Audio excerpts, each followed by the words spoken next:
Bonjour à tous. Aujourd'hui, on parle d'un grand chamboulement dans l'univers de la télévision en 2025. La nouvelle numérotation des chaînes TNT, mise en place par l'Arcom, l'autorité de régulation de l'audiovisuel. Cette réforme modifie les positions des chaînes, et si certaines en profitent, d'autres, comme CNews, en pâtissent clairement. Alors, que cache cette redistribution des places? Et surtout, quel impact cela va-t-il avoir sur les téléspectateurs? D'abord, on remarque que cette nouvelle numérotation profite surtout aux chaînes publiques.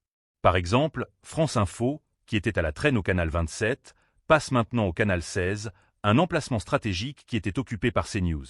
Ce repositionnement permet à France Info de capter davantage de téléspectateurs, surtout ceux qui, par habitude, vont chercher CNews sans avoir connaissance de ce changement de position.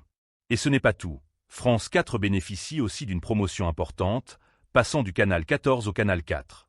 Une décision qui fait débat, car la chaîne, pourtant peu suivie et régulièrement sur le point de disparaître, se retrouve en pleine lumière. Une situation qui interroge, notamment sur la pertinence de ses choix. Sans doute l'Arcom va mettre en avant une volonté de faire un bloc avec les chaînes allant de France 2 à France 5, se suivant avec les canaux 2 à 5. Du côté de CNews, la chaîne se voit attribuer le canal 14, un canal historiquement associé à France 4 et peu fréquenté. Bien que cela semble anodin au départ, cette relégation est en réalité un gros coup dur pour la chaîne, qui pourrait perdre une partie de son public.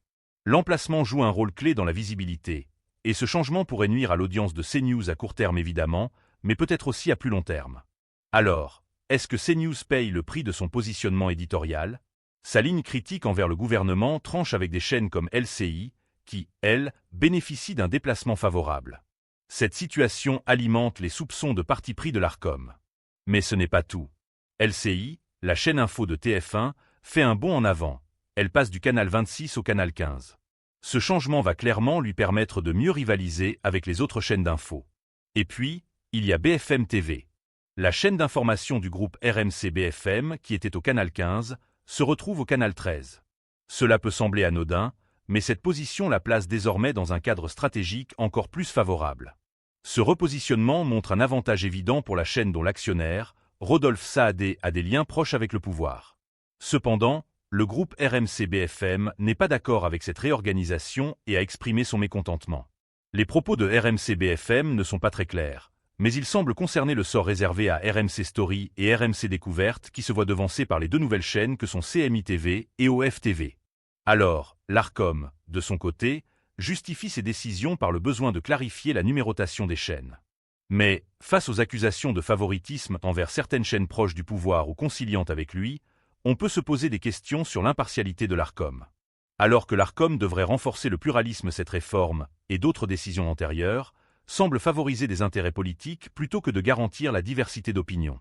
Pour conclure, cette nouvelle numérotation a des répercussions notables sur le paysage audiovisuel français. Si certaines chaînes en sortent clairement gagnantes, comme LCI et BFM TV, d'autres, comme CNews, se retrouvent en mauvaise posture. Et au-delà des choix stratégiques, c'est bien la question de la neutralité de l'Arcom qui se pose. La réforme de la TNT, loin d'être une simple mise à jour technique, reflète une volonté de redéfinir les rapports de force entre les acteurs du paysage audiovisuel.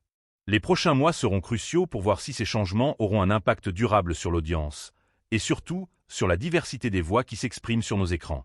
N'hésitez pas à donner votre avis dans les commentaires. Un j'aime et un abonnement sont les bienvenus. À bientôt pour d'autres vidéos.